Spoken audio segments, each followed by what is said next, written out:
মাঝে মাঝে স্বামীর এত ভালোবাসা দেখে মাঝে মাঝে খুবই ভয় করে, যখন এই স্বামী নামক মানুষটা আমার কাছে থাকবে না, কখনো কখনো যদি হারিয়েই যায়, আল্লাহ না করুক, তখন আমার কি হবে। হ্যালো এভরিওয়ান, আসসালামু আলাইকুম। সবাই কেমন আছেন? আশা করি ভালো আছেন। এই যে দেখুন না, এই কথাটা কেন বললাম, এই যে আমার হাজবেন্ডটা আমাকে এত ভালোবাসে, আল্লাহ না করুক আমার বা আমার হাজবেন্ডের কখনো যদি কিছু হয়ে যায়, তখন তো আমি বা আমার হাজবেন্ড একা হয়ে যাব। তখন আমরা কি করব? কত কষ্ট না হবে আমাদের, কারণ আমরা দুজন দুজনকে এতটা ভালোবাসি এবং মায়া করি, সেটা আমরা দুজন ছাড়া আর কেউ জানে না। আলহামদুলিল্লাহ। তো যাই হোক, এখানে হাজব্যান্ড আমাদের জন্য, মানে আমাদের সবার জন্য চাপ নিয়ে আসছে আর রানরুটি নিয়ে আসছে, মানে ইফতারের সময় খাওয়ার জন্য। এখানে আমি আজকে কিছু রান্না করিনি, দুপুরে রান্না করছি ছেলের জন্য, ছেলে টুকটাক খাইছে। তা যাই হোক, এখানে ইফতারের জন্য আমার হাজব্যান্ড এখানে চাপ নিয়ে আসছে, রান্নুটি নিয়ে আসছে।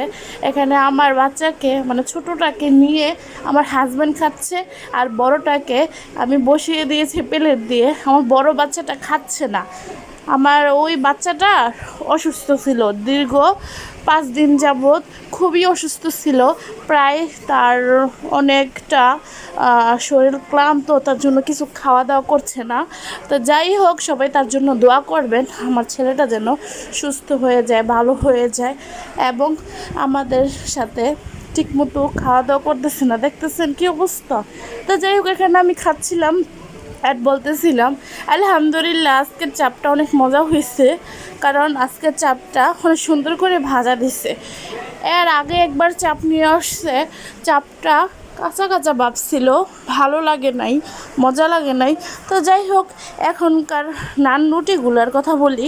রানরুটিগুলার খুব চাহিদা বেশি, তার জন্য মানুষ কি করতেছে দেখছেন, রানরুটিগুলো একদম ছোট ছোট করে ফেলছে, যাতে মানুষ নেয় বেশি, তাদের লাভ হয় বেশি।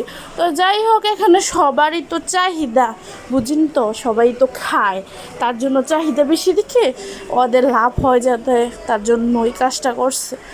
তো যাই হোক, এখানে দেখেন আপনার ভাই খাচ্ছিল আর আমার সাথে কথা বলতেছে দেখো, ওরে বলছি সিনার মাংস দিতে, আর সে দিছে রানের মাংস। তো যাই হোক, যা দিছে তাই খাবো আলহামদুলিল্লাহ।